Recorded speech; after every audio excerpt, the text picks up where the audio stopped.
El pueblo es noticia. Bueno, ingresamos ya al último bloque del Pueblo es Noticia en este domingo y vamos a dar la bienvenida al diputado Manuel Canelas, diputado nacional, para hablar sobre un tema importante, porque ya se ha presentado el informe regional de desarrollo sobre desarrollo humano para América Latina y el Caribe, y vamos a ver cómo nos está yendo, vamos a hacer una comparación y todo aquello que es importante que los bolivianos sepan, diputado. ¿Cómo estás? Buenos días, gracias por la invitación y bueno, yo creo que el tema es interesante e importante para conversar un poco esta mañana de domingo. Bien, diputado Manuel Canelas, un poquito para contextualizar, hace poco nomás hemos tenido un informe referente a Bolivia en el contexto regional, que Bolivia es la economía que más está creciendo a nivel del continente sudamericano. Es la primera en este momento. Se han dado algunos datos de crecimiento, estamos por encima del 4.10, 4.15, avanzando. Y recientemente el PNUD ha presentado, este programa de las Naciones Unidas para el Desarrollo, ha presentado un nuevo informe. ¿Qué elementos están contenidos en este informe? ¿Qué resalta? ¿En qué ha avanzado Bolivia? ¿En qué tiene que seguir avanzando? Nos gustaría conocer su análisis y su detalle. Bueno, primero, como comentas, no es, digamos, una novedad que aparezcamos bien parados en informes de organismos internacionales. Igual, mientras más avanzan los años, los informes son más interesantes porque te muestran periodos más largos de evaluación y podrían, digamos, señalar de manera, yo te digo, este último casi contundente, que no es una cuestión coyuntural o de suerte el haber logrado avanzar en diferentes metas, erradicación de la pobreza, desigualdad. Es muy completo el informe, luego si quieres entramos a comentar punto por punto. Yo te diría casi que de manera autocrítica como gobierno, nosotros deberíamos ser, históricamente esta década deberíamos haber sido un poco más capaces de contar la importancia que es que Bolivia esté bien parada en los informes de la CEPAL, bien parada en el Latinobarómetro, bien parada en el PNUD. No es de extrañar que como estos datos de alguna manera ponderan positivamente la década ganada en Bolivia, no ocupa el lugar que debería ocupar en algunos medios de comunicación. Eso ya queda para la preocupación de la gente cuando vea los periódicos y diga por qué un tema de esta importancia, que muestra que todos lo hemos hecho bien, que no es una cuestión coyuntural, que no es una cuestión de suerte, que ha habido, digamos, un gobierno eficiente al tomar una serie de decisiones esta última década, debería ser un elemento de debate, estar más presente en los medios, y yo digo que nosotros, de manera autocrítica como gobierno, deberíamos ser capaces de contar, porque a veces cuando tú das datos del Ministerio de Economía, algunos amigos de la oposición dirían, no, bueno, pero son datos del INE, son datos del Ministerio de Economía. Y en realidad también es un poco preocupante que los compañeros de la oposición, que en última instancia quieren gestionar el gobierno del país en algún momento, no tomen esto como una buena base de datos. Para decir, se han hecho estas cosas, se han hecho cosas que el mismo informe se queda, yo te digo, casi sorprendido. Somos el segundo país en erradicación de la pobreza en la última década, somos el tercer país en mejorar los índices de desigualdad. Entonces son cosas que de algún modo también son patrimonio de todos. Sería bueno que los medios opositores y los colegas de la oposición lo tomen tan en cuenta como lo tomamos nosotros. Es imposible acusar a Naciones Unidas de partidismo, de decir estos tienen algún interés en que a Evo le vaya bien. Lo mismo pasa con la CEPAL, lo mismo pasa con el Latinobarómetro. Yo creo que muestra que esta década el país ha cambiado sustancialmente. En buena medida te explica por qué el MAS y el presidente Morales cosechan los apoyos y el nivel de aprobación que cosechan esta última década. Y es importante para terminar de definir qué tenemos que hacer, qué políticas públicas podemos mejorar, qué se ha hecho bien, en este sentido de entender que es patrimonio de todos, ¿sabes? Que es bueno conocer estos datos, sobre todo si tú eres un actor político, oficialista o opositor, deberías tomártelos en serio, deberías estudiarlos, deberías ser lo suficientemente generoso para reconocer lo que se ha hecho bien y suficientemente honesto para saber qué es lo que todavía queda como un desafío. Una mayor participación social es uno de los aspectos que ha generado precisamente este crecimiento, no solamente económico en nuestro país, sino a nivel social, con esas leyes que favorecen a niños, a madres solteras, a personas LGBT, por ejemplo, con diferentes leyes que hacen al desarrollo de cada sector de nuestra sociedad? Claro, mira, por ejemplo, hay un dato, y en esta cosa comparada, empiezan a medir desde el 97, paran el 2002 y luego miden el 2013. Si tú tenías hasta el 2002 55% de tu gente en pobreza o pobreza extrema, yo creo que uno debería ser mucho más crítico si ha estado haciendo política en ese periodo. Y responde a multiplicidad de cosas, como dices tú. Había mucha gente que no participaba en política, que no era reconocida en política y que tenías una clase política en ese momento que estaba muy feliz de cómo estaban las cosas, cuando los datos de Naciones Unidas te dicen que en ese momento de felicidad de un Tuto Quiroga presidente, el 55% de tu gente estaba entre pobreza y pobreza extrema. Yo creo que ahí, digamos, y en realidad, más allá de nuestros fallos, incluso como gobierno, de saber explicar esto con mayor contundencia, la gente sí lo sabe. Por eso es que la gente, cuando se presentan estos actores de cuando Bolivia tenía 55% de pobres, saben que no tienen que creer en ellos, no les dan el apoyo electoral. Entonces, evidentemente la participación social y la participación política de más bolivianos es imprescindible para tomar mejores decisiones. Porque cuando tú tienes un mapa chiquitito y en tu parlamento se sientan solo tus amigos, tienes una radiografía equivocada de las necesidades del país. Pero a partir de 2005 en adelante, se siente una representación muy amplia de Bolivia. Entonces los tomadores de decisiones, con una mayor participación política, saben cuáles son los problemas. Porque tienes mujeres campesinas que desde el Parlamento te dicen, esto está fallando. Entonces tú, como ejecutivo, tienes una voz directa que te informa de eso. Cuando tienes unos gremiales también representados en la Cámara, tienes igual una información privilegiada. Entonces, a mayor participación política, hay una mayor probabilidad de tomar mejor decisión de política pública, porque tienes mejor información. Y en realidad es eso, ¿no? Si tú ves la composición del Parlamento en los 90, era una composición de clase muy clarita, de relaciones familiares muy claritas, y entonces la mayoría del país no tiene ni siquiera los canales para informarle al político de turno. Esto es lo que está pasando. Y ahí tenías gente, sería muy interesante de ver los discursos encendidos de estamos yendo para adelante, Bolivia va mejor, del 97 al 2002, cuando había 55% de pobres. De hecho, empeoraste en pobreza del 97 al 2002. ¿Sabes? De 51% de pobres que tenías en el 97, el 2002 tenías 55%. Y de ese 55% de 2002, en 2013 has bajado a 27%. Eso te ha puesto como el segundo país de América Latina en reducción de pobreza. Manuel, indudablemente que uno de los escenarios fundamentales para los cambios estructurales en Bolivia tienen que ver con la lucha contra la pobreza. Ese dato que tú lo das, hasta el 2002, 55% de pobreza en el país que teníamos. Entrando a lo que viene a ser el contexto de estos 10 últimos años. ¿Ah? Porque aquí hay dos escenarios, la redistribución de la riqueza por un lado y lo que el presidente Evo Morales menciona de manera permanente, ¿no? Para que haya paz tiene que haber justicia social, ¿no? Distribución de la riqueza. ¿Qué parámetros ha tomado el PNUD para mostrar cuánto se ha reducido? Tú hablabas en un principio que Bolivia es el segundo país en la región que ha reducido la pobreza. Ese no es un dato menor, es un dato muy importante. Claro. ¿Qué parámetros se han tomado para hacer ese análisis que contrasta con lo que pasaba del 2005 para abajo? Mira, un dato, claro, fundamentalmente el informe tiene una particularidad, incluso, digamos, de enfoque y de visión. El título del informe se llama Progreso multidimensional, el bienestar más allá del ingreso.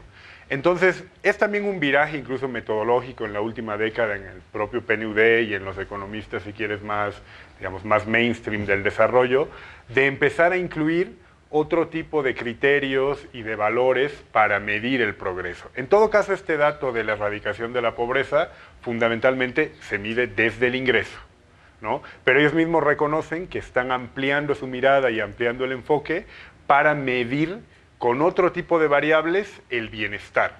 Y ahí es interesante porque ponen un cuadrito en en la página 322 del informe, y es, no sé, aunque no se vea muy bien, pero para que se hagan una idea, es un círculo, digamos, ¿no? Es un círculo muy grande, varios círculos concéntricos.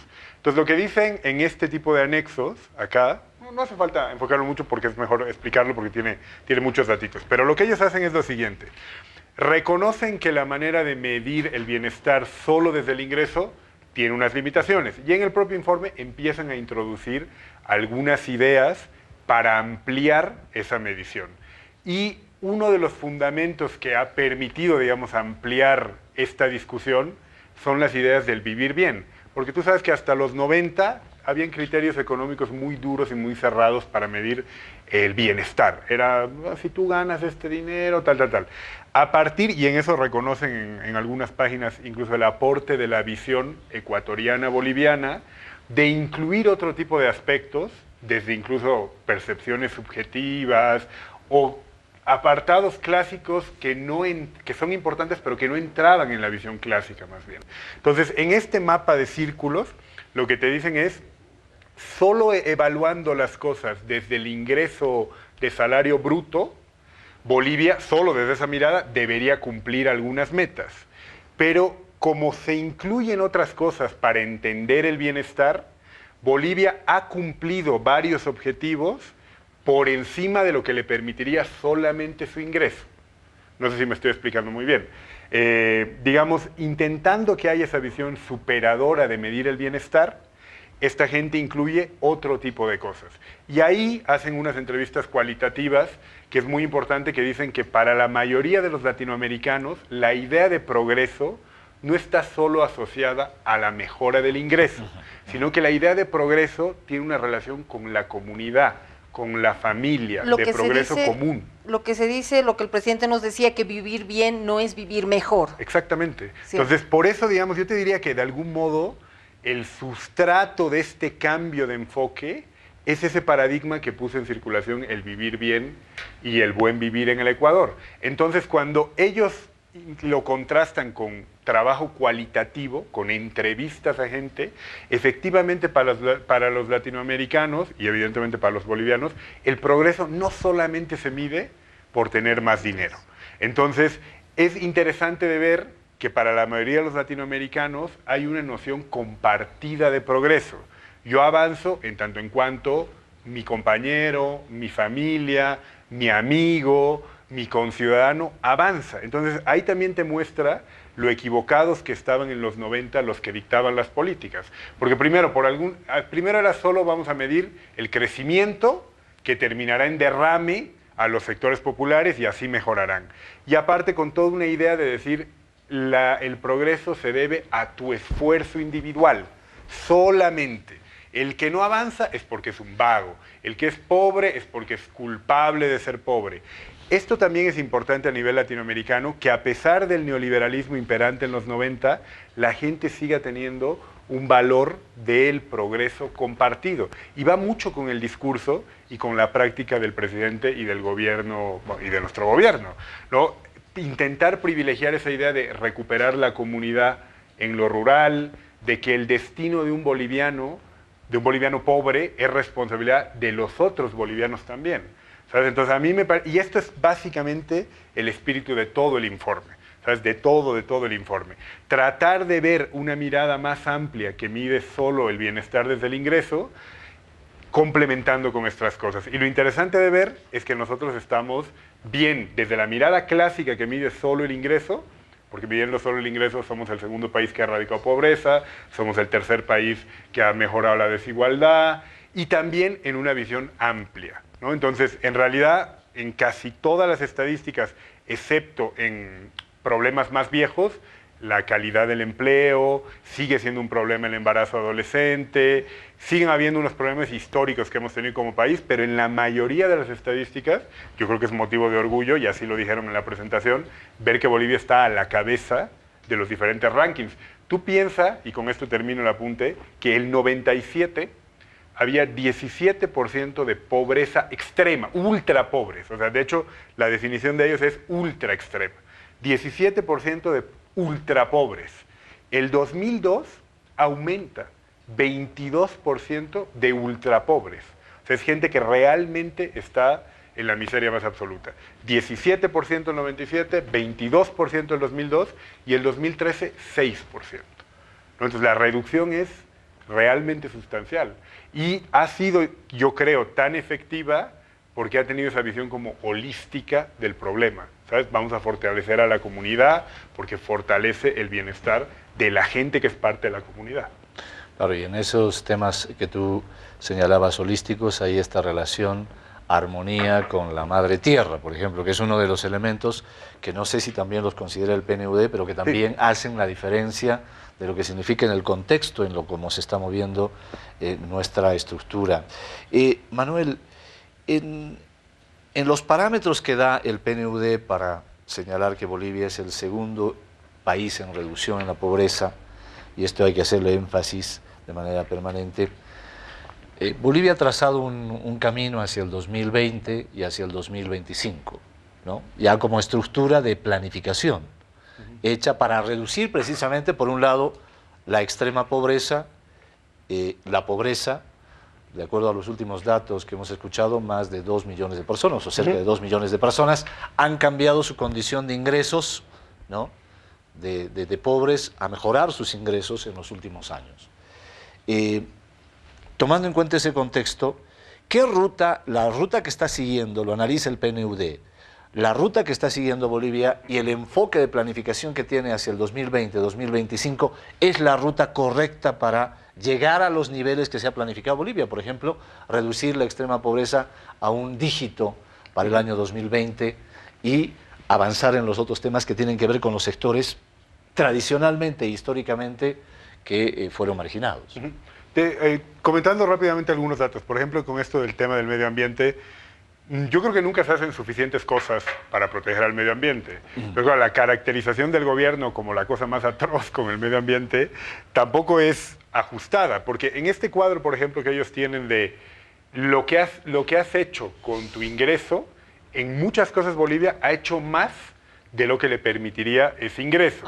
Por ejemplo, en emisiones de CO2, en erosión de la tierra, en electrificación rural, en agua mejorada, en cosas relacionadas con el ambiente, Bolivia está por encima de las metas que una visión solo que parte de su ingreso le permitiría tener. Ese es un dato que yo creo que es importante. Segundo, desmitificando esa idea, digamos, de, bueno, el gobierno del MAS no se preocupa por las clases medias, por ende se entiende que los otros se preocupaban por las clases medias, tampoco es así. Y eso es bastante, digamos, yo creo, controversial incluso. El 97, es decir, el año que Tuto Quiroga gana las elecciones, el 16,5% de los bolivianos entraban dentro de la categoría clase media, 16,5% el 97.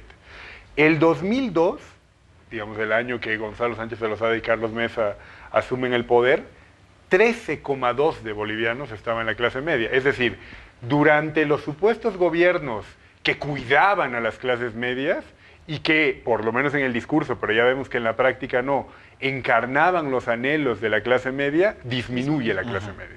De 16,5 a 13,2. Y el 2013 hemos pasado del 13,2 al 31,6. O sea, más del doble. Más del doble. De hecho, te aproximas al triple, al doble y medio, digamos, ¿no? Entonces, eso me parece un dato totalmente relevante, porque luego hay otra franja que también ha mejorado mucho, que el PNUD pide, de cara a cumplir las rutas y cumplir la hoja de ruta, que es donde hay que poner el foco. Porque has sacado a mucha gente de la pobreza, ¿no? Del 55% has pasado al 27%. Ha habido un ascenso social. Hemos visto que de la clase media ha pasado de 13,2 a 31,6. Pero hay un camino intermedio que ellos llaman una población vulnerable, que han ascendido socialmente, que ya no son pobres, pero no han llegado a ese 31,6 de clase media, donde tienen que haber criterios de estabilidad, ¿sabes? Qué sé yo, ese es un criterio que, por ejemplo, ellos tienen. Ser propietario de tu vivienda, o ser por lo menos propietario de un vehículo, ser sujeto de crédito. Todas esas variables redondean el criterio de usted ya es clase media. No solo por el ingreso, sino porque es propietario, no sé qué. Entonces, en ese sector de gente que ha mejorado, pero es vulnerable a que digamos, un huracán financiero o una pérdida de empleo mañana te haga caer, es donde nos piden a los gobiernos latinoamericanos, sobre todo a los que hemos avanzado, que hay que poner el foco. Y lo que decían, y era bastante elocuente y yo creo que bastante sensato, no se puede pensar en reducir la pobreza con la misma política pública que has bajado de 55 a 27, bajar de 27 a 10, porque ya requiere otro tipo de esfuerzos, probablemente focalización a sectores que dentro de ese magma tienen unas características especiales de vulnerabilidad.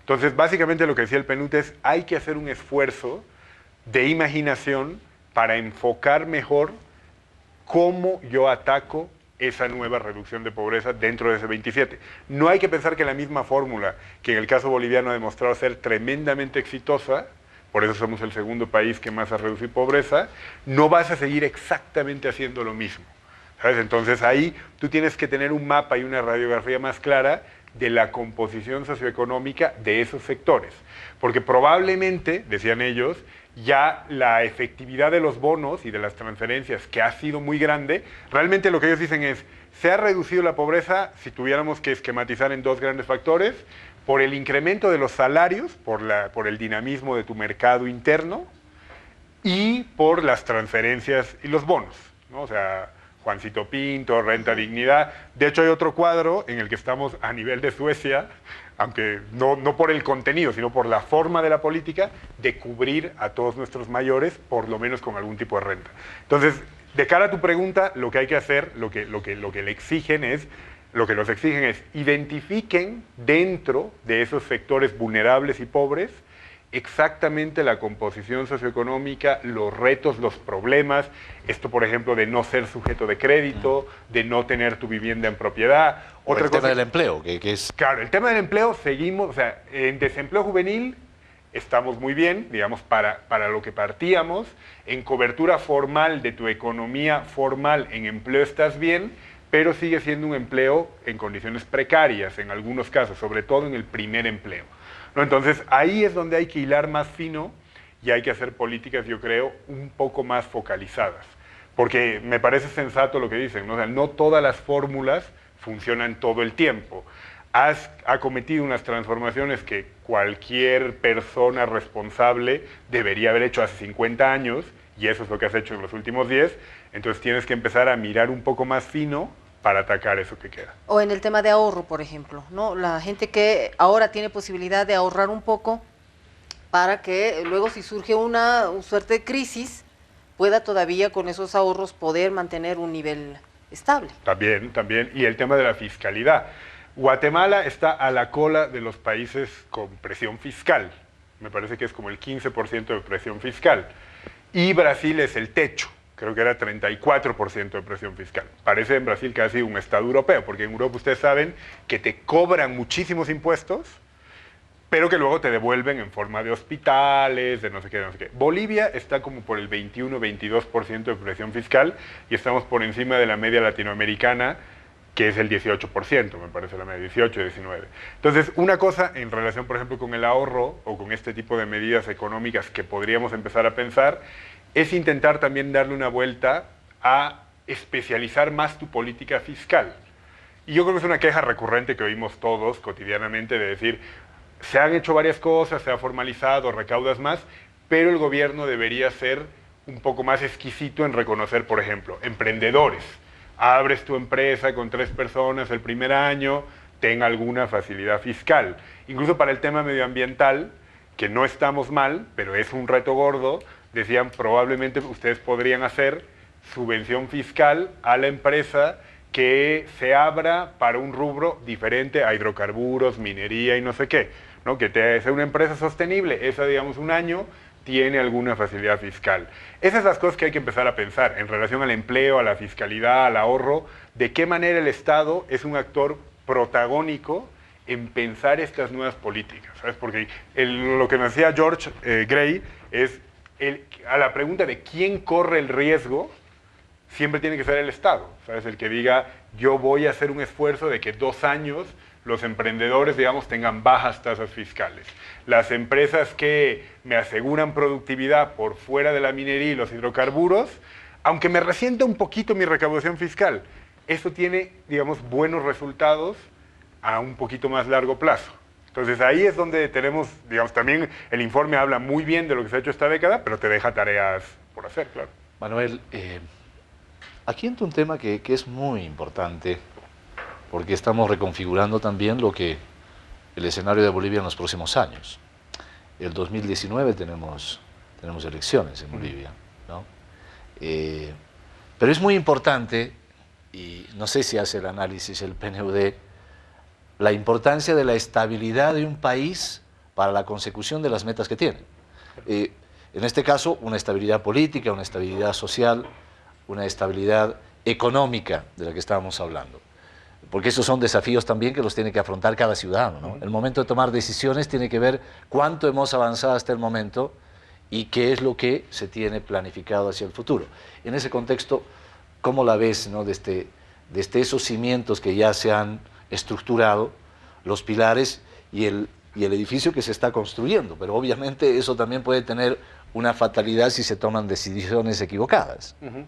O sea, sobre todo para mí lo importante, digamos, es... yo, no solo por ser diputado del MAS, en general, digamos, yo apostaría o apuesto como ciudadano por un proyecto seguro, ¿sabes? O sea, decir, ¿qué resultados me ha dado? Y ojo, que para nosotros es un reto, porque no puedes, digamos, apostarle al futuro solo diciendo que lo hemos hecho muy bien, ¿no? Tú necesitas tener respuestas cabales para lo que viene. En la medida que la alternativa a día de hoy al MAS es gente que gestionó el poder cuando había 55% de pobres en el país, a mí no me generaría mucha confianza decir, esta es la gente que va a saber responder a lo que viene. Yo por eso creo que la responsabilidad, digamos, sigue estando en buena medida en nosotros. Yo creo que la gente estos 10 años sabe, más allá de la intoxicación mediática, de los intentos de resurrección de Tuto y de Doria, que eran quienes tomaban las decisiones cuando había 55% de pobres, yo creo que la gente sabe reconocer, igual no con estos datos, pero que la cotidianidad ha mejorado. Pero para seguir convenciendo a esa gente, hace falta algo más que decirles lo hemos hecho muy bien. Para el descrédito de la oposición, ya están ellos, digamos, ¿no? Que es gente, y yo insisto, no digo que con eso no pueden hacer política, pero hay que ser un poco más hidalgos en reconocer cómo tenías el país cuando decidías tú y cómo está el país ahora que no decides tú. Entonces, para mí lo importante es pensar en que tenemos que empezar a dar respuestas a estas nuevas demandas, porque esto lo que te muestra es un nuevo país. Un nuevo país que ya no es un país de 55% de pobres, sino de 27%, que sigue siendo un dato elevado, pero que esa clase media vulnerable y esa clase media ya más estable te va a pedir otras cosas. Te va a pedir un hospital de calidad. Ya hay hospitales, ya hay infraestructura. En infraestructura hemos gastado mucho, pero te va a pedir que el primer empleo de su hijo, que por primera vez un hijo de una familia popular, plebeya, indígena, va a la universidad, esa persona ya te lo ha reconocido electoralmente. Ha dicho, ok, gracias a esta estabilidad, al liderazgo del presidente, mi hijo es el primer miembro de una familia que va a una universidad. Pero en 4 años ya no te va a votar por eso. En 4 años te va a seguir dando su lealtad electoral porque su hijo tiene un primer empleo satisfactorio. Por si no, tú imagínate la desazón, depositada las esperanzas en ese primer miembro de la familia que entra a una universidad, que son casos que pasan muchísimo, sale y no tiene empleo. La frustración también es colectiva. O sea, como hay una idea del progreso compartido y de la apuesta compartida para que el boliviano avance, también la puede haber la frustración. Entonces, nosotros tenemos que ser capaces de eso, de detectar esta nueva composición, éxito de tus políticas de la última década, ¿qué te pide ahora? Es decir, mantener, ir más allá. Exactamente. Muy bien. Gracias, Manuel. A ustedes. Bien, Ivonne, no tenemos más tiempo, No tenemos más tiempo. pero ha sido un programa, yo diría, muy esclarecedor en varios temas, y en esta última parte con el diputado Manuel Canelas sobre un informe que lo veía hoy en titulares en La Razón, pero que creo que, como en algún momento, cuando avanzamos tanto en la política de alfabetización, se le dio tan poca importancia al tema de alfabetización y cuánto Bolivia ha crecido, sobre todo en el tema de la educación, hoy se lo ha minimizado. Creo que ese es un esfuerzo que tenemos que realizar absolutamente todos, sobre todos los medios de comunicación, para informarle sobre estos elementos que lo saca un organismo internacional, ¿no? Importante el programa porque hemos podido retroceder en el tiempo, Iván, para hablar sobre lo que hemos vivido los bolivianos en dictadura, lo que era la vida de un boliviano en época de dictadura. También hemos hablado del tema marítimo y lo que en estos últimos años hemos logrado. Hemos logrado lo que de repente Chile ha pensado que jamás lo íbamos a hacer. Eso lo hemos logrado los bolivianos. Y en este último bloque que hemos conversado sobre a qué nos ha llevado ese trabajo y todo aquello que se ha ido haciendo en estos últimos años para el desarrollo de cada uno de los bolivianos. Tareas pendientes seguramente tenemos todavía muchas, ¿no es cierto? Y en ese camino vamos. Que tenga un buen almuerzo, un abrazo, unidad como siempre. Gracias, hasta la próxima. Amarillo y verde es el tono de mi voz. Para mi querida Sudamérica y para mi amada Bolivia. ¡Ahí se va la primera!